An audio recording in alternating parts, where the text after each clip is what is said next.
Good morning. Good morning, everybody.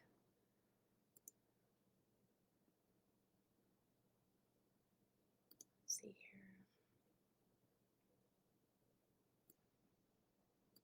Can everybody hear me all right? It's always the first thing that everybody asks, isn't it?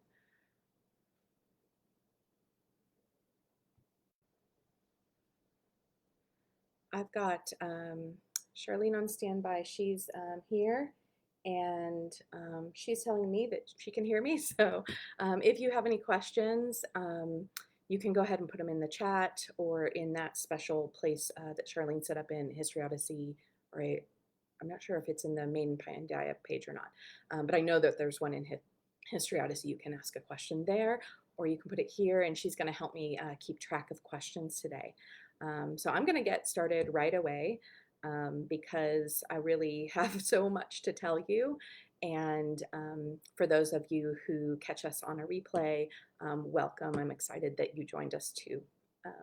So first, let me introduce myself. My name is Samantha Matalone Cook, and I am the author, amongst other books, of the new History Compass. I'm also the author of the upcoming History Odyssey series, which I'm going to talk about in a little bit. But today we're here to talk about History Compass, and I'm really excited. A little bit about me. I have been an educator for about 30 years-ish. I specialize in history and the humanities. And I balance kind of between being a research historian and an educator. So I've taught in classrooms and workshops. I've spent a lot of time in museums. I actually started in archaeology before I moved to museums. I've taught online, I've taught in person. I have lived the life of a researcher and of an educator, but I've also lived the life of a homeschooling parent as well. I have 3 kids who I have homeschooled. The 2 oldest are now in college. They homeschooled through high school, and my youngest is just entering high school now. And so I just want you to know a little bit about me and how I relate to this subject matter. It's really important to me. So I am so actually excited. Some of you may have seen on my social media that Hard Copy HQ sent me a physical copy of History Compass. So we're able to use this today to kind of leaf through this book, and I can show you pieces of it. But I actually wanted to start off with this page, which is these historical questions that we ask, that historians use, the most foundational historical questions that there are, which is when, why, where, what, and who. And so let's start there. Let's start, well, what is History Compass? It's a guide to historical thinking, research, and writing. When do you do it? Well, there is, it's definitely built to be a semester-long course. You can absolutely do about 2 lessons-ish a week, and we'll talk about pacing a little bit later. But could you stretch it into a year-long course? Absolutely, you could. Why? Historical literacy, and I actually have a blog post coming all about historical literacy, but this idea of having the skills to not only think, research, and write about history, but relate to it and make a personal connection to it, I think is one of the most important things we can do for students right now, especially in the world we live in. It's not just about doing well in academics. It's about going out into the world as informed young adults, right? On a national level, on a global level. Where can this be used? Well, classrooms, co-ops, homeschooling, like I really wrote it to be flexible. What does it contain? We're going to go over that in a little bit. And who? So I wrote it at about a 9th grade level, but 7th to 12th is, I think, the range. Will a 7th grader and a 12th grader write the same work throughout this course? No, absolutely not. And so I have some guidance in the teacher's guide around that. And I also have some tips for you that I'm going to talk about a little bit later, but generally there's rubrics you can use, and you're going to kind of let your student's ability guide. And then I added 2 more. So how and so what? Like, why is this important? How is the rhythm of the book? And I'm going to show you that in a second. But the so what is really, it really comes down to my experiences and the experiences of my colleagues, both historians and other educators, is that not only are these skills critical for not only understanding history and the humanities and understanding the world around us, but understanding each other. But when you front load these skills ahead of time, or in conjunction with will work. But if you front load a lot of it ahead of time, then they can just enjoy the historical content as they work through it. They're practicing these skills as they work through a history course. When they are trying to learn all of this at the same time, sometimes the historical content gets lost and they don't get the richness of what's happening in history. And so that's why I wrote this book in part. The other part of this, besides, really believing in these skills, is that it actually started out as the first unit in the New History Odyssey series. And it grew and it grew and it grew. And we realized very quickly that this was going to be its own book, like it had to be. And that the New History Odyssey will be based on the skills developed in this book. But it needed to be its own thing. And I wanted them to learn it separately. So how is this set up? I'm going to open my book and go to the table of contents. So you've got 3 units in this book. You've got historical thinking, historical research, and historical writing. And when we go through historical thinking, we're going to talk about the history of history, how mythology relates to history, and how it's used by historians, the importance of history. So it's not just about learning history. It's like, how does this benefit your learner in their life, in their other subjects, in their own interests, and as they grow up. Historiography, so how history has been written in the past. Talking about oral tradition and oral history, archaeology and artifacts, how those are used by historians, art and invention, and then finally different ways that we think about history, how historians kind of approach history in different ways. And that kind of concludes that. And then we move on to historical research. So we're going to look at different types of sources.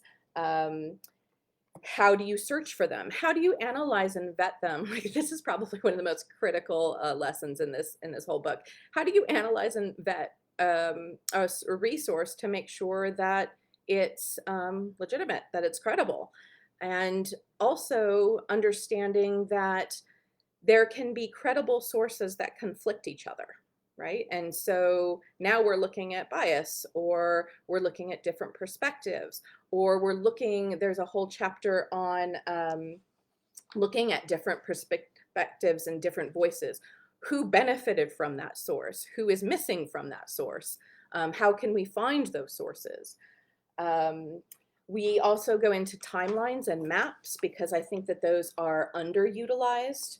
I also get into documenting those and citing those sources. Now, this does not take the place of a language arts curriculum, but there's a lot of crossover there. And then finally, historical writing. So they're going to learn how to do summary and analysis. They're going to do a short essay. They're going to do a long essay. They're going to do a presentation. They're going to learn how to write for blog posts and websites. And they're going to do some projects.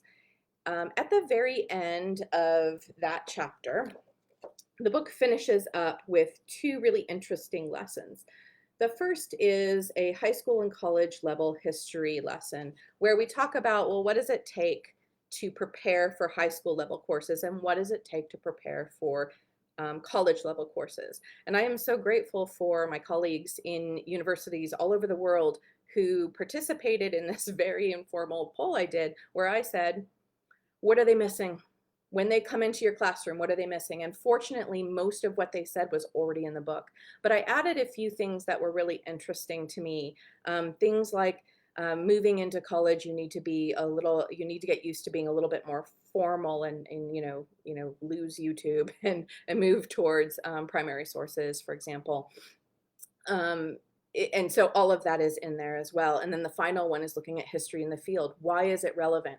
And I find this particular lesson is really interesting to kids who generally don't love history or had never thought about history being kind of a really important part of our world, and that historians or history is infused into a lot of different fields, and that we can actually take any field a kid is interested in and show how history would actually be important to that field.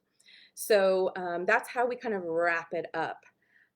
This allows us to really build a student who can evaluate and examine evidence, really develop critical thinking skills, which I think all of you would agree is really important.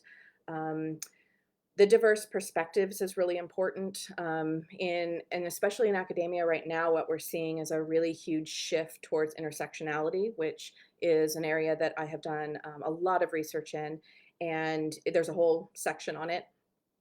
This is the idea that we need to look at history a little bit more in a little more complex way, right? That there's like multiple ways in which people are living in the world and experiencing the world, and that events don't just happen, right? There's these intersections of race and economics, sexuality, gender, like all of it combined. The world is and history is way more complex than it's normally portrayed.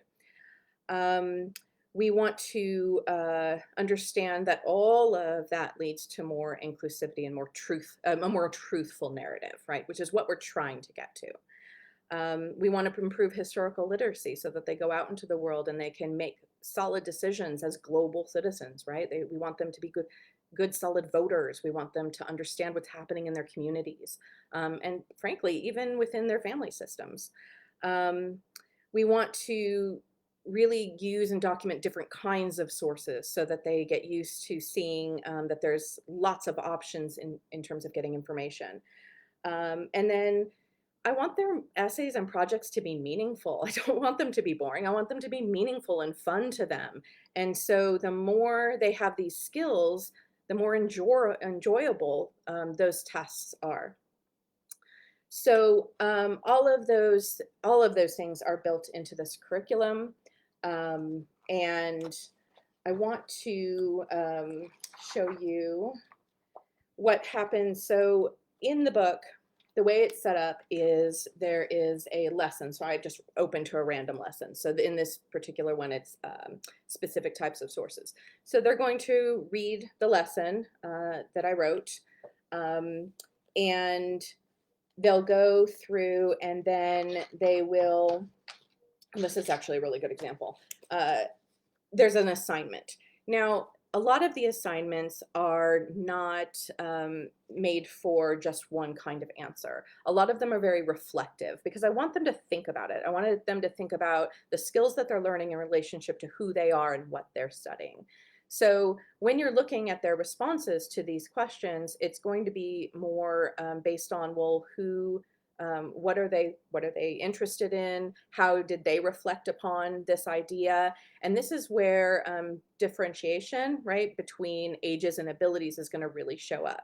You might have younger students who get the concept, but their answers are a little shorter, maybe simpler, whereas older students or students who are a little bit more interested and experienced in history might have more complex answers. It doesn't matter. What I want you to do is start with where they're at, right? So when you're looking at their work, I want you to start with, okay, where did they start, right? And how have they grown over the course? So some of these, for example, you're looking at your home library, public library, or favorite websites, and find 3 examples of each of these kinds of sources: a scholarly source, a popular source, or a trade source. And they're going to use these charts. So we have charts for some of the lessons that are included in the book. I recommend photocopying them or printing them out. That would be the easiest thing to do. Some of them have projects attached that are totally optional.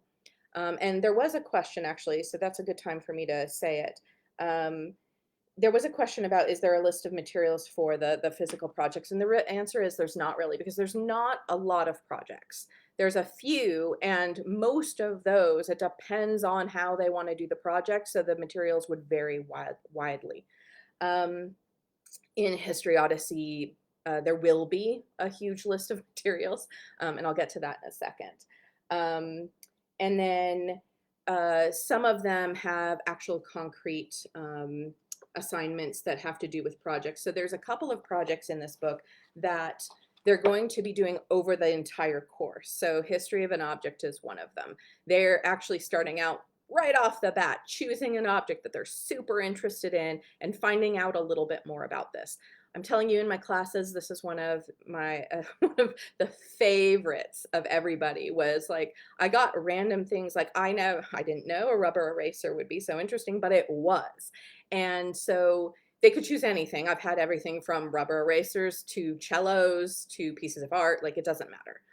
But they're going to follow that and build their skills based on that one thing, and they're going to end up with an essay at the end of this course on that thing. The other project that has multiple lessons attached to it is a choice topic. And that one, they'll be able to choose their own topic and learn the skills, and they'll follow it all the way to a long essay. The long essay is probably something that many of your learners will not have done before, so it's going to be 5 pages or longer, and it's a really exciting opportunity to build endurance around writing, especially if they're college bound. They're absolutely going to need to write a 10-page paper, and if they haven't done that before, that's going to be overwhelming. So I really wanted to build up this endurance so that they would be able to do it. I'm going to check and see here if I can see. I cannot see any of the comments for some reason. So I'm going to rely on Charlene to tell me if I need to answer any questions or reply to a comment. So let me get to a couple of these questions. So one of the questions was about using History Compass in conjunction with other history curriculums. And I have kind of these 3 answers. So first, History Compass can be used entirely on its own. You don't have to be doing anything else. The skills are contained within the course. It doesn't require you to have done anything before or anything, but so standalone. The second level of this is that, yes, absolutely, you could use it with other history curriculum. It doesn't, because all of these skills should be connecting to what you're learning in a history curriculum. So, for example, let's say you get to, you're going to get to lesson 22. And you are going to, actually, we'll start even earlier than that. You're going to do history of an object. And you happen to be doing a course on US history. And you decide that for the history of an object, you're going to choose an object that relates to that US history course. So let's say you choose some artifact that your learner is totally fascinated with. They could actually start with that, right? Choose an object that's related. You could then, when you're choosing your own topic and developing a thesis, and you're going to end up, like I said, with a long essay on that one, choose some topic that is within that curriculum. I think that you will find that every time there's, like, for example, a timeline, building a timeline, they're actually going to build a timeline. So you could absolutely build a US history timeline. You can keep relating back to the other curriculum by choosing topics within this course that are connected. So it's actually a really easy fix. And it will absolutely work. One of the historians who peer reviewed this book for me, and he has already used History Compass in his classroom and has been doing this exact thing, is just taking the pieces of it that he's teaching and then relating it to the US history course that he's teaching. So that will absolutely work. Then the final comment I have about that is that um, it it was designed to be a prerequisite to the new History Odyssey series that I'm writing right now. I wanted kids to have all of these skills. I wanted them to be really confident in their ability to do a course and not feel overwhelmed, because I'm writing the new History Odyssey series for the same age range, right? 7th to 12th. It's kind of written at a 9th grade level. Um, and there's lots and lots of flexibility. Before anybody asks, I cannot tell you when that's going to come out. No, I cannot. Um, that's not something I can even discuss. But what I can tell you is that I have set it up to be flexible like History Compass was. There's a lot of different parts. I chose the best spine that I possibly could that will last you through the entire course. And then I have tons of research assignments that learners can choose from that cover other topics that may not be a part of um, the spine or what's traditionally covered in ancient. The one I'm working on right now is ancient history, so may not be included, right? So for example, there might be a research assignment on polychromy and how the statues of classical Greece and Rome were actually painted. And we have lots of evidence for this, and how the, you know, use of whiteness in terms of these statues actually contributed to a lot of racism in the 19th and 20th centuries. Or there might be a research assignment on mining. I actually really love this one, where we're looking at, how metal became frequently used, and how metal, the skill of using metal and crafting with metal was growing, and how there's this interesting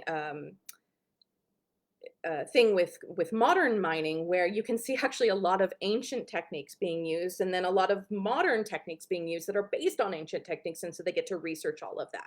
So there's a lot of variety. There's also a project in every single one of those lessons. There's, I think, 63 lessons, so there's a lot of projects to choose from, and it's kind of a choose your own adventure. So there absolutely will be a pacing guide, and there will be a materialist. In History Compass, there is not a materialist for the reasons I stated above, but one of the questions was about, is there a pacing guide? And the answer for this one is no. And the reason why is because each one of you has your own style of homeschooling or working in a co-op or classroom, and it's, I don't know what your days are like, and these are meant to be flexible and done. What I would say is that, as I say in the teacher's guide, twice a week will get you a semester-long course.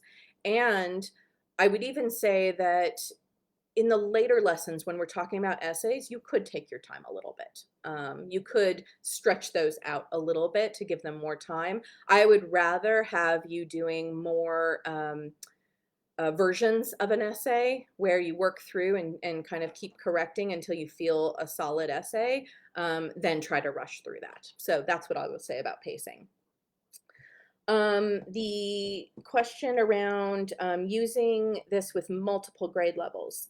So the example that someone gave was 8th, 10th, and 12th, I believe. Let me make sure I've got that right.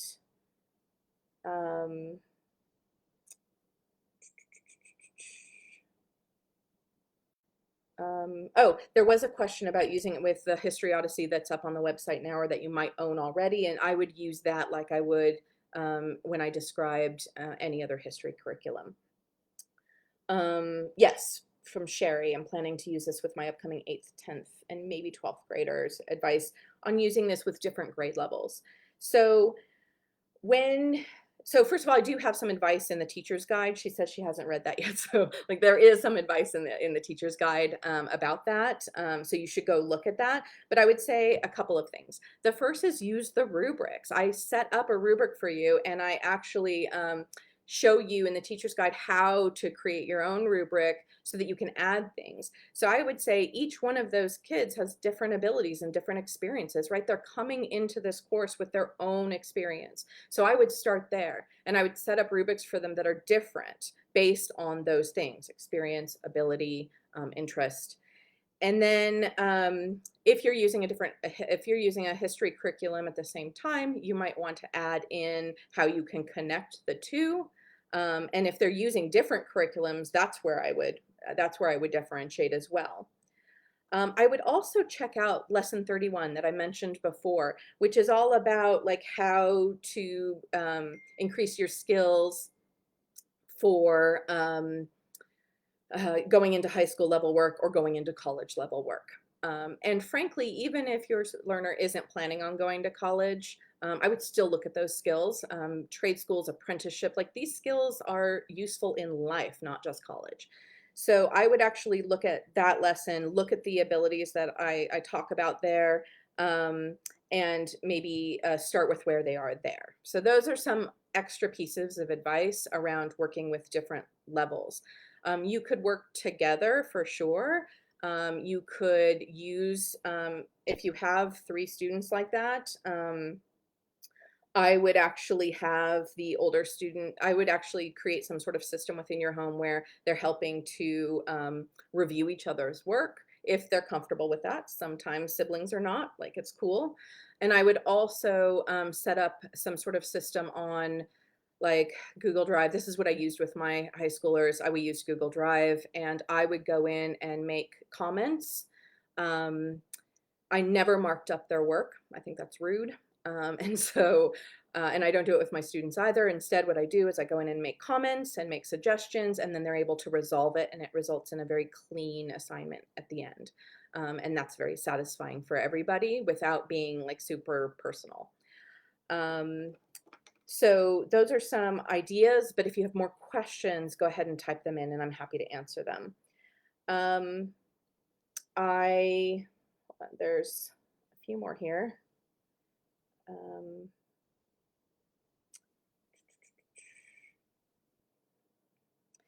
Maggie, this sounds fantastic. With my son a long way off, would this be good for me to build my skills as homeschool teacher's guide? Absolutely. So actually, when I started, before I wrote this, I was actually teaching a research boot camp for middle school, high school, and parents. And the parents research boot camp was one of my favorite things to teach because it was parents with kids at all different kinds of levels. And I don't know, like I over and over, I saw parents who felt like either they didn't get these skills or they were feeling nervous about like how to pass these skills on. And so it was a delight. We had a great time. And so absolutely you could do this. The other thing though is that, and I think I mentioned this in a workshop I did for the C conference, which was when you're building young historians, it's not like these skills can't be taught to young learners. They absolutely can. Um, it would be very difficult for them to do this course on their own for sure, like a 4th grader, absolutely. It's not written for that age level. There's developmental milestones I wanted them to reach before they did this. And so I was very clear in terms of who this was written for. However, the skills involved, you could absolutely do with a younger learner, right? If you took this course, let's say, and for example, you could go and talk about a little bit about the history of history. You could do research on an object, right? You just do a simpler version of it. Kids love mythology, let me tell you. So like diving in and asking some of the questions, there's a list of questions in that lesson that you can use to explore mythology from a historian's perspective. Looking at, you could take an oral history. I've had young students do oral history projects, no problem. Maps and timelines, all of that you can do. Those foundational historical questions I talked about at the very beginning of this live, which was when, why, where, what, who. If they learn how to ask those questions over and over again, that's going to be a part of their foundation in their education in history. And so all of those things you can start infusing into whatever you're doing now, and they will be so well prepared. And then when they're old enough, taking this course will, one, feel somewhat familiar, but two, um, will take them kind of to that next level and build some independence and endurance around these skills. So yes, absolutely. Let me open that back up. From Aaron, planning to use it with Build Your Library 7, which has world geography but less history. I'm hoping they will mesh well. I think that they will. So when you look at world geography, there actually is a lot of history in it, right? Because history in many respects is about time and place. And place plays a huge role in history and why things happen the way that they do and why they happen where they do, right? And so there is actually this beautiful relationship between the two, and you can absolutely take the geography course and apply it to here. For example, I'm just gonna like come up with this right off the bat, right? So when we're doing the object study, right, you could look at maps or globes. Ooh, I would love to do a globe. A globe would be really fun to do as a history, as an object study. Um, when you get to oral traditions and oral history, you could look at the oral traditions around a certain place, right? I really like to give an assignment just like that with my students where they explore the oral traditions of the place they live. Because it's really interesting to find out all of these cool things about where you live. Archaeology and artifacts, where things are found, art and invention, again, how those things are influenced by place. So every single thing in here, absolutely could be tied back to a geography course. I would not worry about that at all. And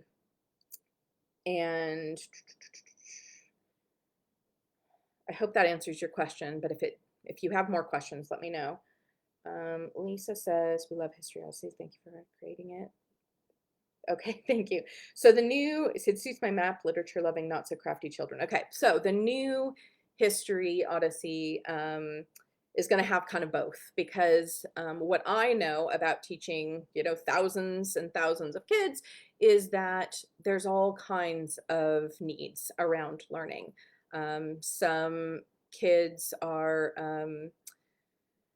really hands-on and they need more of those projects and kind of craft or STEAM kind of projects to learn, whereas others love literature. And I happen to love it all, so I was really happy to kind of build these pathways. So what it's going to look like is a lot of literature. There's a whole literature analysis um, throughout the book where they're reading literature and doing literary analysis, and they have choices in terms of books, because that's another thing that I feel is really missing. It's in History Compass as well. The more choice I can build in and help guide them towards that choice, because I don't want the choices to be overwhelming, but I do want them to feel held and supported and kind of build their autonomy, right? And so the more choices that they have, I think the better it is. And so even within the literature, there's choices between different books that will allow them to, it's based on interest, it's also based on reading level. And I have a description of all of the books, but I also have a description in the teacher's guide that can help you guide them a little bit. In History Compass, it's sort of setting you up for that, right? Because it's getting them to think more about the sources that they're tackling, how to choose them, right? So they're already building that decision-making process within History Compass, which is another reason why I wanted to write it first. So it's, again, a prerequisite in that it kind of sets them up for success in the new one. Could you do it without, I know this question is going to come up, so I'm going to just answer it right away. Could you do the new History Odyssey without History Company? Yes. Like, you can look through and see if you have all of those skills, but frankly, I would consider, even if you think your learner has all of these skills, I would consider doing a refresher, just so that they feel really confident and good going in. Like it will feel very familiar and comforting to them. And I really want them to love it. I don't want them to be overwhelmed. I want them to enjoy the content. There are so many cool, interesting things about history. And when they're able to, so writing, thinking and writing is all about communication, right? So when they're able to communicate their feelings and their thoughts and their understanding, everybody just feels really successful. So it also helps them to understand its place in their like personal life and in the world that they're going out into. Like I have a lot of research assignments both in History Compass and the new Odyssey, around what happened in ancient history and how it connects to what's going on right now in the world. Um, there's a whole research assignment, for example, on um, how historical sites and heritage sites are being protected against violence, particularly war, in the world, and how that's actually been a problem throughout history. So again, it's all about how do I build up a learner who can look at things critically and analyze them, find credible resources for them, infuse their own interests, and then communicate all of that to themselves, to you, and eventually, right, to other teachers or in the workplace or wherever they need it. How do they make good decisions as citizens of the world? I think that there's one more question. Hold on here. Um,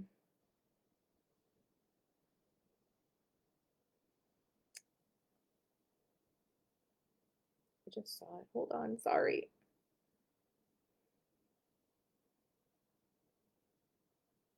Oh, about prepping. Okay. So the question is about prepping for this course, and the answer is that you don't actually need to prep for this course. You can start right off the bat, and it increases in complexity as you go through the course. And so we start off really simple with just what is history, right? What are we even talking about?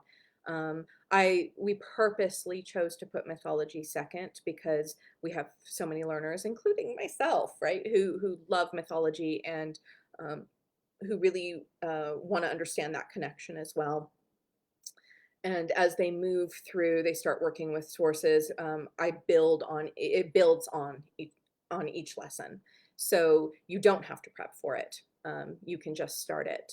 It would be a great summer course for sure if that's your thing. If you're like schooling year round, or if you like to have something in the summer. If you want to do it at the same time as a course, like I said, it's fine to do so. I did talk a lot about how front loading these skills can be helpful, but it doesn't mean that you can't. You can absolutely do it at the same time as a history course. And again, there's two ways to do that. The first is to just treat it like a semester course and kind of focus more on that. Um, or you can stretch it out over the course of a year, and just do like one lesson a week. Some of the lessons are shorter, so you could probably do two in that week, and that would leave room at the end for some of those lessons that have to do with writing essays to give them a little bit more time, especially that long essay, right? Because they do a short essay, which is 1 to 4 pages, and then they're going to do a long essay. And like I said, if they have already done a 5-page paper, I would push them to do a 7-page or an 8-page, right?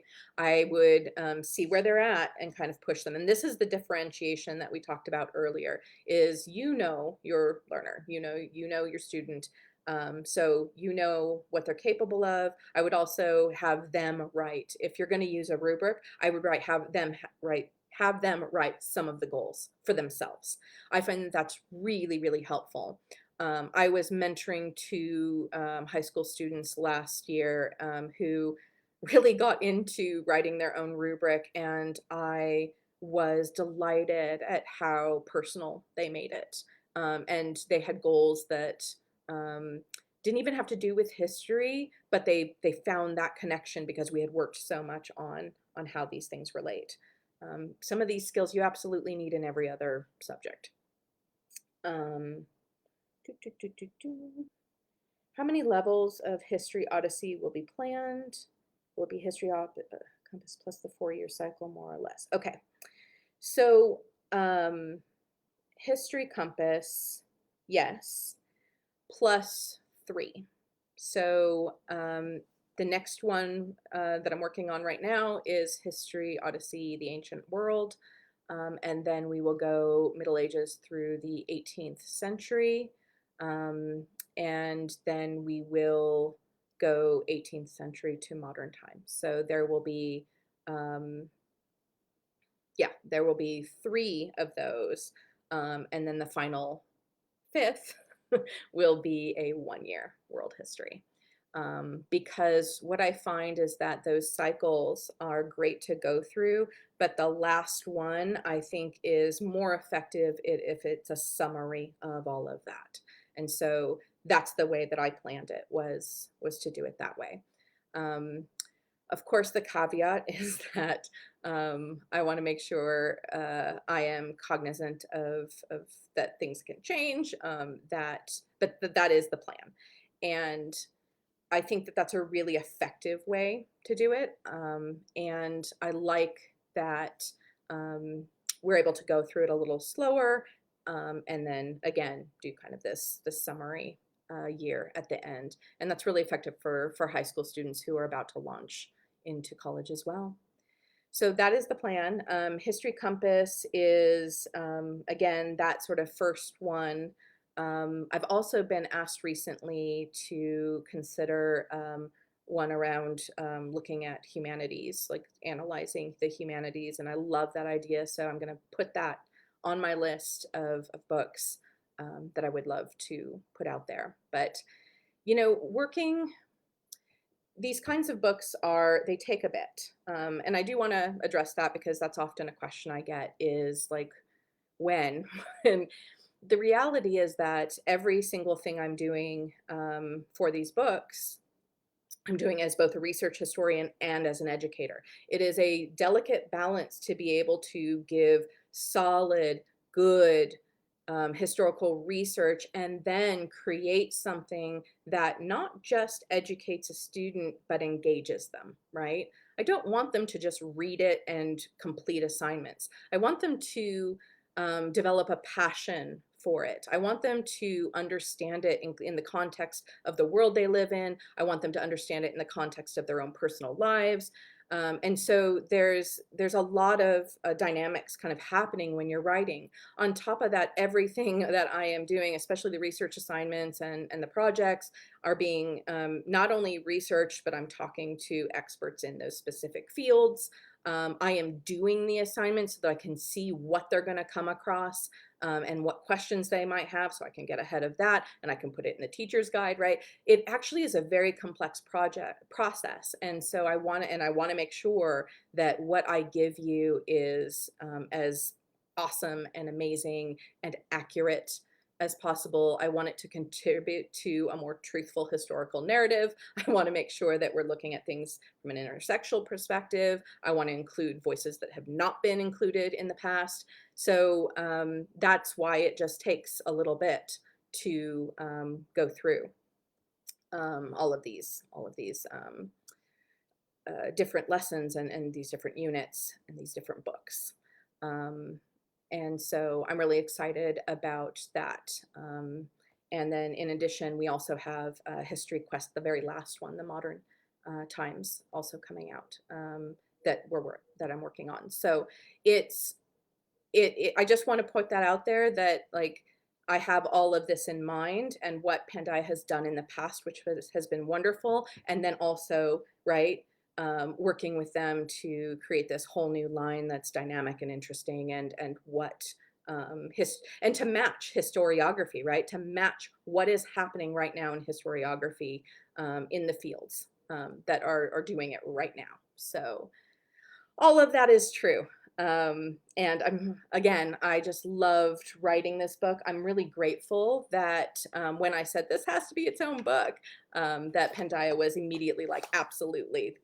And we're really supportive. And again, it's just set up in a way. The other thing that I really loved doing was being able to illustrate the book, because I had a really firm idea of kind of how I wanted it to look. I wanted it to feel very welcoming and arty, and at the same time, not intimidating to students. And so I feel like we achieved that.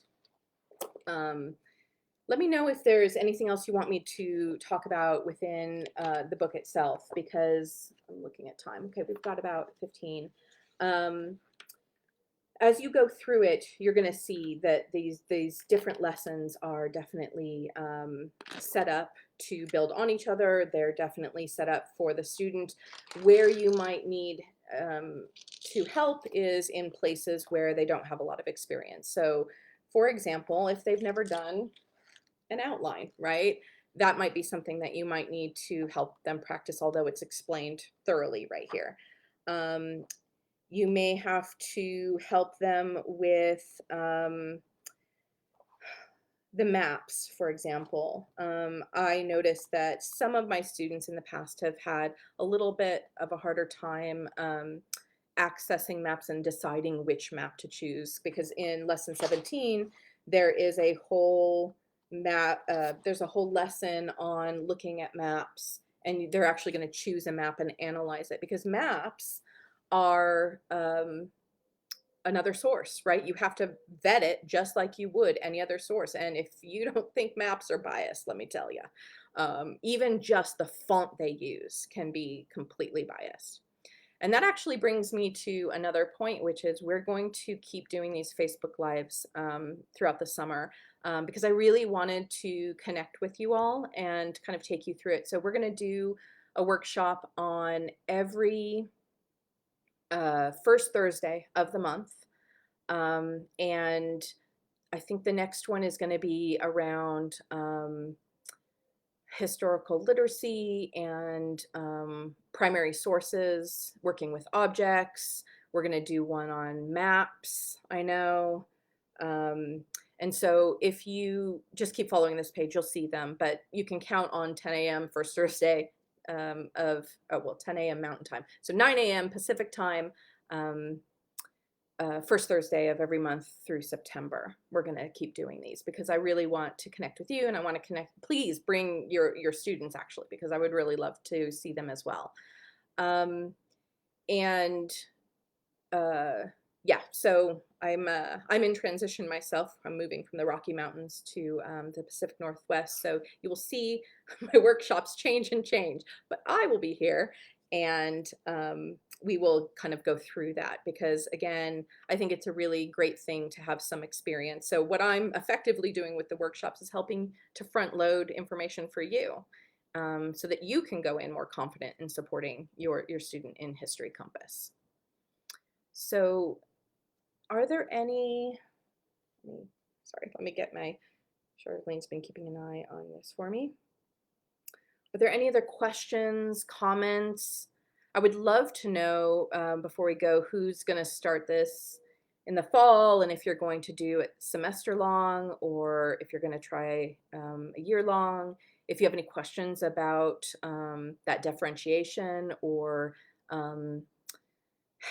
more questions about the rubric, I would love to know any of that. Let me know if there's anything around that.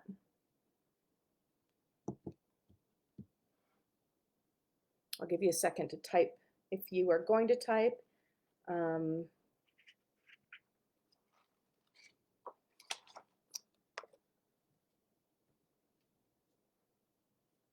don't know why I can't see these on my own. It's a mystery.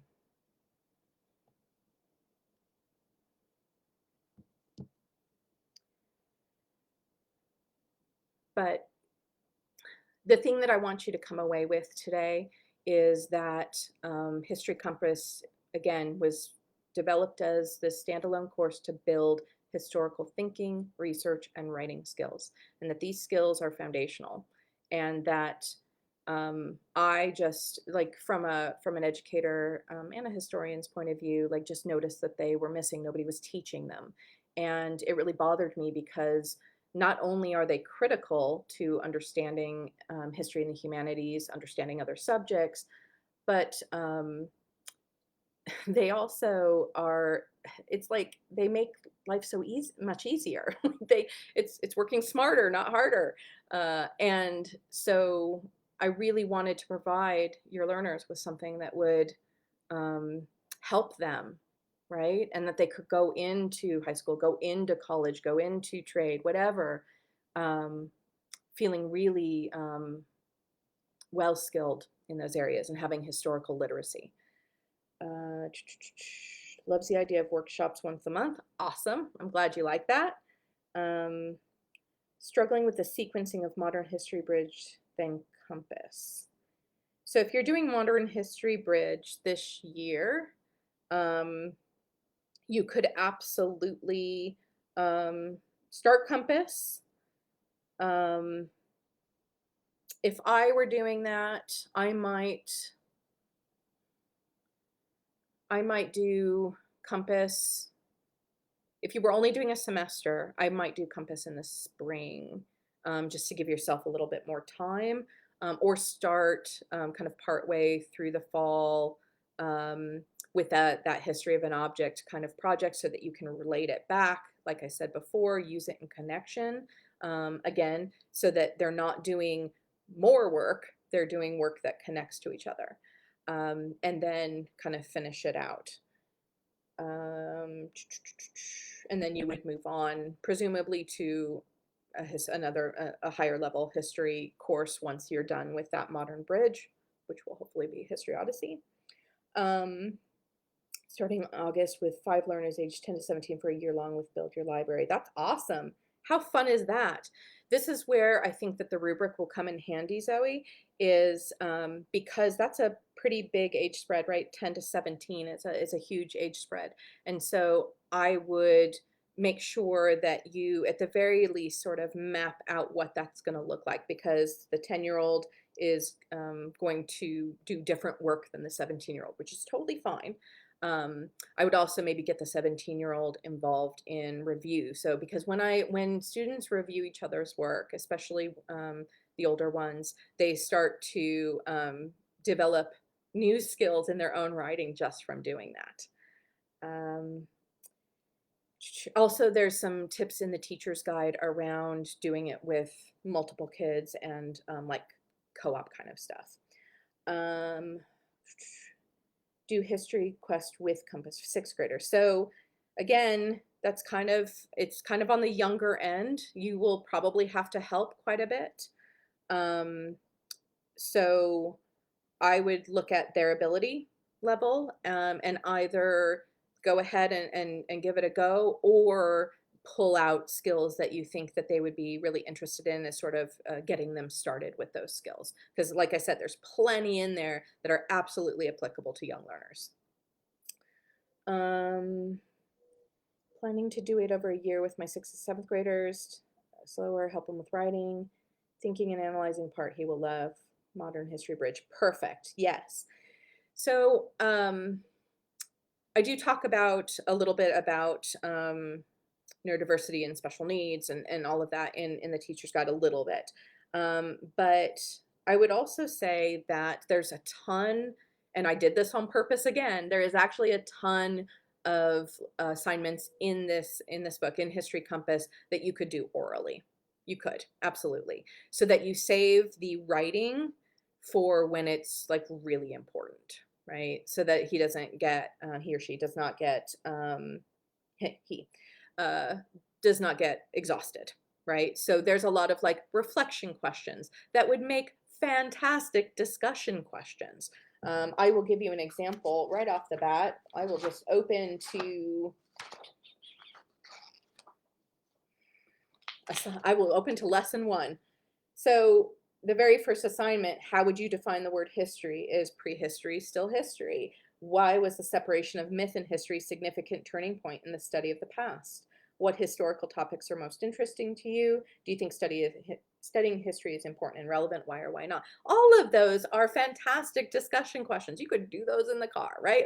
So again, super flexible, choose your own adventure, choose your battles, right? Because if you're going to with a kid who just hates to write or is really struggles with writing, um, if they want to work on writing, but it's exhausting, then what I would do is have them choose one of those to write on and discuss the rest, right? And then build up the endurance that way. Now choose two to write on. There's lots of ways you can do it. I've had so many kinds of learners that I always just figure out what's going to work for each one. We will be looking to start over the summer. I'm curious how much overlap we'll have for ELA. I'd like to match it up with some of the lessons, essays with popular 7th, 8th grade ELA programs. Well, I don't know that I can talk to specific ELA programs, but there will be some overlap, right? So when I was writing, particularly the writing section of this, let me go back a little bit here. So, I just love having this copy of this book. It's really fun to flip through.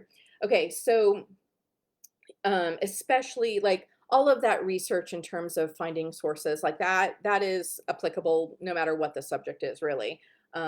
Certainly the timeline and the maps and some of the things I talk about in terms of sources, I only go over MLA and Chicago in terms of citation styles, because those are the two that are predominantly used in the historical field, right? So any other ones that they want to learn, they can go learn. There's plenty of resources. And there's a whole, do not forget, actually, this is a good point. There's a whole resource section that I built up for all of you online on Pandia's website that has links to all kinds of sources for all of this. So please do not forget to go and look at that, because it is a huge compilation of resources.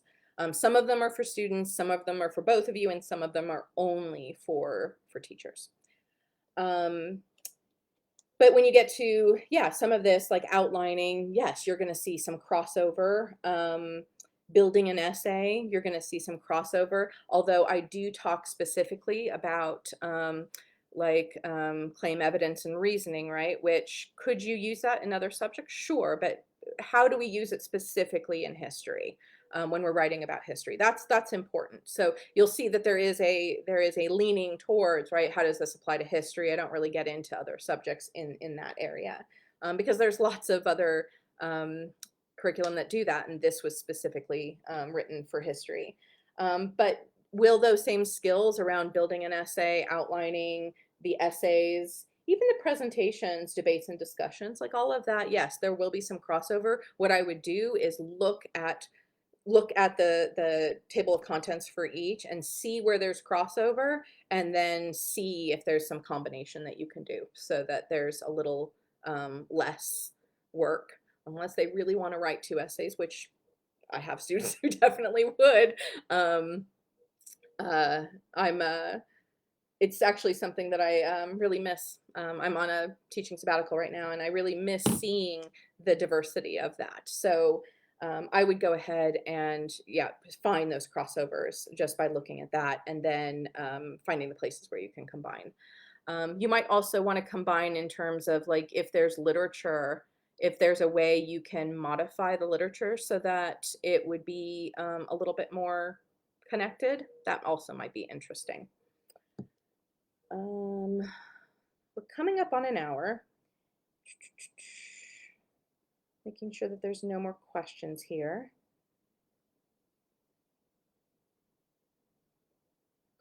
Okay.